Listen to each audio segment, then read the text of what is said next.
कि मोदी सीधा बैंक के खाते में पैसा जमा कर रहा है, बीच में कटकी करने के लिए कोई जगह नहीं बची है। कोई उसमें से 2-5 रुपया भी निकाल नहीं पाएगा। अगर उसमें से कुछ मिलेगा नहीं तो करेंगे क्यों?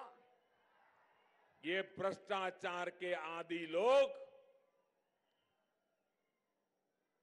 कर्नाटक के किसानों के साथ अन्याय कर रहे हैं और मैं उनको कहना चाहता हूं, अगर कर्नाटक के किसानों के हक के बीच में वो दीवार बन के खड़े रहे तो कर्नाटक के किसान उस दीवार को ध्वस्त कर देंगे। ये मैं विश्वास से कहता हूं भाइयों बहनों, यही भ्रष्टाचार और वंशवाद की महामिलावट करने वाले लोगों की यही असल मंशा है, यही इन लोगों की सच्चाई है। ये वोट के लिए किसान गरीब का नाम लेते हैं, लेकिन वोट मिलने के बाद किसान को भूल जाते हैं, गरीब को भूल जाते हैं। साथियों, मैं आपसे जानना चाहता हूं, इन्होंने कर्ज माफी के नाम पर किसानों से वोट मांगे थे कि नहीं मांगे थे? ऐसे नहीं, पूरी ताकत से बताओ, बेंगलुरु में पता चले जरा। कर्ज माफी के नाम पर वोट मांगे थे कि नहीं मांगे थे? उन्होंने कर्ज माफी का वादा किया था कि नहीं किया था? सभी किसानों का पूरा कर्ज माफ करेंगे ऐसा कहा था कि नहीं कहा था? झूठ बोल करके वोट ले गए कि नहीं ले गए? जनता की आंख में धूल झोंकी कि नहीं झोंकी? लोगों को मूर्ख बनाया कि नहीं बनाया? क्या कर्ज माफ हुआ? क्या कर्ज माफी पूरी नहीं हुई? किसानों, उसके बदले में क्या हुआ?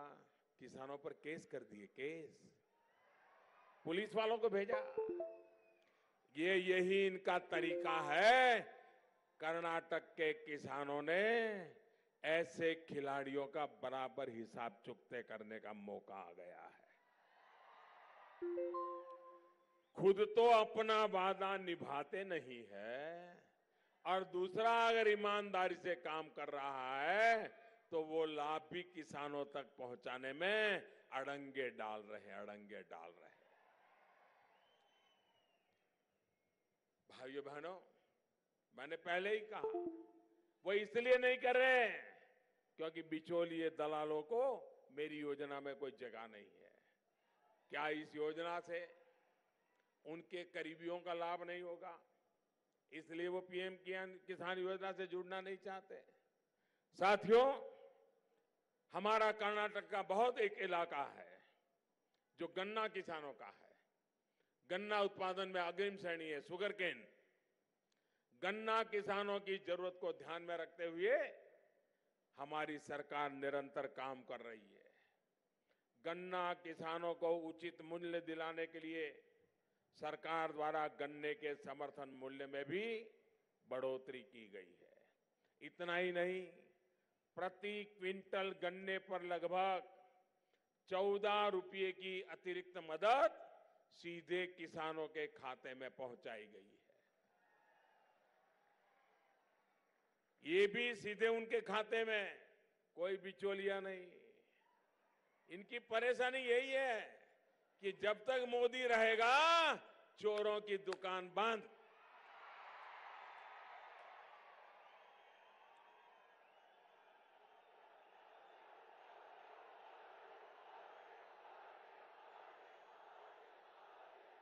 पहले ये मदद चीनी मिलों के माध्यम से दी जाती थी। पिछले हफ्ते ही सरकार ने फैसला लिया है कि जो चीनी मिलें किसानों को बकाया देने में अड़चन महसूस कर रही हैं, उनके लिए भारत सरकार सॉफ्ट लोन का प्रावधान करेगी। ऐसी मिलों को बैंकों से कर्जा दिलवाया जाएगा जिसके 1 साल के ब्याज का भुगतान केंद्र सरकार करेगी। साथियों, चीनी की ज्यादा पैदावार से कीमतों पर ज्यादा असर ना हो, इसके लिए एक न्यूनतम मूल्य तय किया गया है। चीनी के आयात पर 100% शुल्क भी लगाया गया है। चीनी निर्यात करने की अनुमति भी दी गई है। इसके साथ ही गन्ने से बायोफ्यूल तैयार करने के लिए देश भर में व्यापक इंफ्रास्ट्रक्चर तैयार किया जा रहा है। सरकार ने जो कदम उठाए उसके चलते इथेनॉल की सप्लाई पहले की तुलना में 4 गुना करने की दिशा में हम आगे बढ़ रहे हैं। आने वाले समय में इथेनॉल का देश में और बड़े स्तर पर इस्तेमाल होने वाला है। पेट्रोल डीजल से लेकर हवाई ईंधन तक में इथेनॉल की ब्लेंडिंग को बढ़ाया जा रहा है। साथियों, इथेनॉल से जुड़ी टेक्नोलॉजी आज नई नहीं है, दुनिया में बहुत पहले से टेक्नोलॉजी चल रही है। यही कारण है कि जब अटल जी की सरकार ने इस दिशा में काम शुरू किया था, लेकिन अटल जी की सरकार के जाने के बाद फिर इन्होंने ताले लगा दिए। हमारी सरकार आने के बाद इसके लिए एक रोड मैप तैयार किया, इथेनॉल ब्लेंडिंग प्रोग्राम शुरू किया गया। इथेनॉल से गन्ना किसानों को तो लाभ मिल रहा है, भविष्य में देश की कच्चे तेल की आयात करने की जरूरत को भी हम कम कर पाएंगे। साथियों, देश के किसानों से जुड़ी, देश के सामान्य मानवी से जुड़ी योजनाओं के प्रति कांग्रेस और उसके समर्थकों के इसी रवैये ने देश का बहुत बड़ा नुकसान किया है। आप याद करिए, जब हमने जनधन योजना शुरू की थी तो कैसे इसका मजाक उड़ाया था। जब हमने आधार को कानूनी स्वरूप देने की कोशिश की थी तो कैसे उसकी राह में रोड़े अटकाए थे, सुप्रीम कोर्ट तक चले गए थे। आज यही जनधन अकाउंट, यही आधार नंबर आपके मोबाइल ने एक ऐसी त्रिशक्ति का निर्माण किया है कि इनके लिए भ्रष्टाचार के तमाम रास्ते बंद हो गए हैं। अब यह सुनिश्चित हुआ है कि केंद्र सरकार अगर दिल्ली से 1 रुपया भेजती है तो 100 के 100 पैसे पूरे गरीब के खाते में सीधे जाते हैं। बीच में कोई बिचौलिया किसी का हक नहीं मार सकता। साथियों, पहले की सरकारों ने जो व्यवस्था बनाई थी उसमें हमारे देश में करीब करीब 8 करोड़ लोग ऐसे थे जो सिर्फ कागजों पर थे,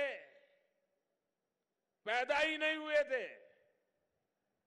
पैदा नहीं होते थे उनकी शादी हो जाती थी, पैदा नहीं होते थे वो विधवा हो जाते थे, पैदा नहीं होते थे वो बूढ़े हो जाते थे, पैदा नहीं होते थे वो अपंग हो जाते थे, दिव्यांग बन जाते थे, पैदा नहीं होते थे वो स्कूल के अंदर स्कॉलरशिप लेने लगते। सारा पैदा ही नहीं हुए ऐसे लोग कागज पे 8 करोड़ लोग ऐसे थे, बताओ 8। और अभी भी होंगे, मेरी खुदाई काम चल रहा है, ढूंढ रहा हूं मैं। फर्जी नाम से गैस कनेक्शन लेना, फर्जी नाम से राशन कार्ड बनाना, फर्जी नाम से कॉफी स्कॉलरशिप निकालना, फर्जी नाम से पेंशन निकालना, फर्जी नाम से मनरेगा का पैसा मांग लेना। लेकिन ये 8 करोड़ कागजी लोग गरीबों तक उनका हक नहीं पहुंचने दे रहे थे। अब हम व्यवस्था में जो पारदर्शिता लाए हैं उससे लीकेज तो रुकी है, गरीबों तक सीधे पैसे तो जा ही रहे हैं।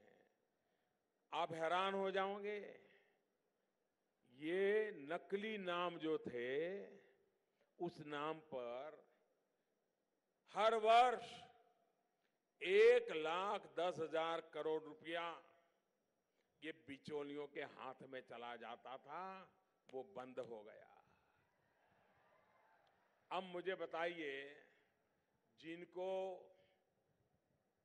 1,10,000 करोड़ रुपया जिन जिन लोगों के पास पहुंचता होगा, अब बंद हो गया तो क्या वो मोदी जिंदाबाद बोलेंगे? क्या मोदी को गाली देंगे कि नहीं देंगे? देंगे कि नहीं देंगे? अब मुझे उनकी गालियों से डरना चाहिए क्या? जरा भी डरना चाहिए क्या? आप है ना, अब मैं क्यों डरूं? अरे 125 करोड़ देश के आशीर्वाद जिसके सर पे होता है वो कभी डरता नहीं है। न हिंदुस्तान से डरता है, न वो पाकिस्तान से डरता है, न किसी चोरों से डरता है, न कभी बेईमानों से डरता है।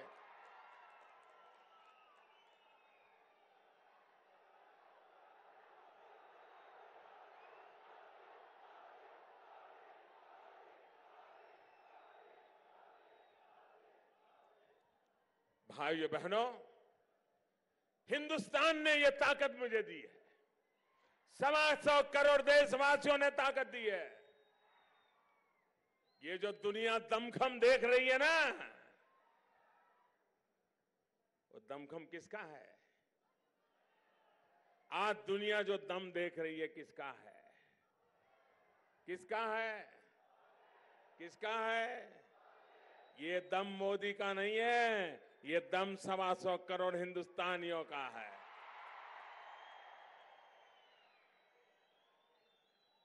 साथियों, जब महामिलावट और स्वार्थ की राजनीति ही प्राथमिकता होती है तो देश को ऐसी ऐसी मुसीबतें झेलनी पड़ती है। सिर्फ अपने परिवार की, सिर्फ अपने स्वार्थ की राजनीति करने वाले नेताओं को नया भारत, भारत की नई रीति, नई नीति पसंद नहीं आ रही है। अपने स्वार्थों की सिद्धि हो सके इसके लिए वो देश में मजबूत सरकार से डरते हैं और इसलिए मजबूर सरकार ढूंढ रहे हैं, कैसे भी करके दिल्ली में मजबूर सरकार आ जाए। आज कर्नाटक में मजबूर सरकार बनी है, क्या हाल है आप देखते हैं। एक इधर खींचता है, एक उधर खींचता है।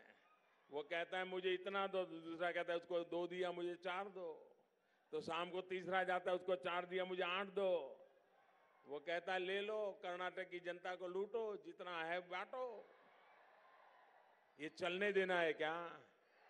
ये कर्नाटक का हाल बुरा हुआ, क्या देश का भी बुरा होने देना है क्या? देश को बचाना है कि नहीं बचाना है? देश को आगे बढ़ाना है कि नहीं बढ़ाना है? देश को मजबूत बनाना है कि नहीं बनाना है?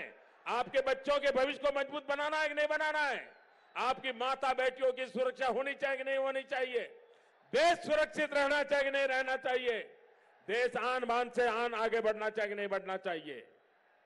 और इसीलिए भाइयों बहनों, मैं आपसे कहने आया,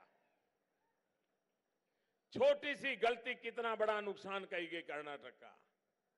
ज्यादा बड़ी गलती नहीं, छोटी हो गई। कर्नाटक का नुकसान हुआ कि नहीं हुआ? कभी कभी छोटी गलती बहुत महंगी पड़ जाती है। और इसलिए मेरे भाइयों बहनों, 30 साल के बाद दिल्ली में देश को पूर्ण बहुमत वाली सरकार मिली है और पूर्ण बहुमत वाली सरकार कैसी पूर्णता के साथ आगे बढ़ती है वो आप हर दिन देख रहे हैं। अगर आधी अधूरी होती तो वो भी आधी अधूरी करके आ जाती। ये पूर्ण है तो सारा काम पूर्ण करके आ जाती है। साथियों, यही वजह है कि मोदी उनके लिए परेशानी का कारण बन गया है और इसलिए वो दिन रात एक ही काम, मोदी हटाओ, मोदी हटाओ। लेकिन वो कान खोल करके सुन ले और देशवासियों भी इन लोगों को बार बार समझ लीजिए, वे इकट्ठे हो रहे हैं मोदी को हटाने के लिए और मोदी मेहनत कर रहा है आतंकवाद को हटाने के लिए।